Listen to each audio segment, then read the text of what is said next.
ক্ষণিকের দুনিয়ায় সবকিছু স্রষ্টার দান, খ্যাতি আর আসল মানুষকে বানিয়ে দেয় পাষাণ। অর্থের জোরে মসজিদের ইমামকে অবজ্ঞা করে, অথচ বাহিরে মারা গেলে দেহটাও যাবে না ঘরে। নিজেকে পরিবর্তন করে ইমানকে বানায় ঢাল, আল্লাহর আরশের নিচে থাকতে চাই প্রতিটা কাল।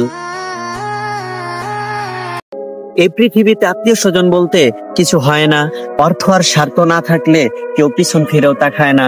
একটা কথা বলি, মনে রাখবেন, আপনের চেয়ে পর ভালো, পরের চেয়ে ভালো জঙ্গল। আত্মীয় স্বজনরা বহুরূপী, তাদের থেকে দূরে থাকাটাই মঙ্গল।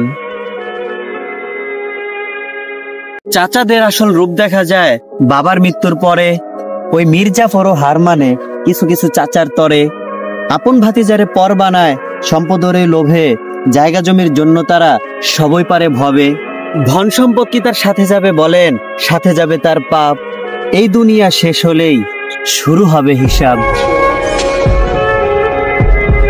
আমি 5 ওয়াক্ত আজান শুনেছি ঠিকই, কিন্তু নামাজের ছিল না খোঁজ।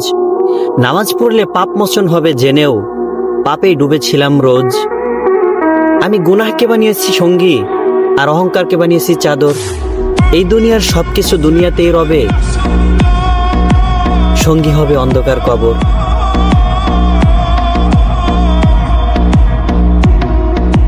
ক্ষমতা পেয়ে এলাকার যারা করছেন মানুষের ক্ষতি, ভেবে দেখেছেন ক্ষমতা গেলে কি হবে আপনার গতি?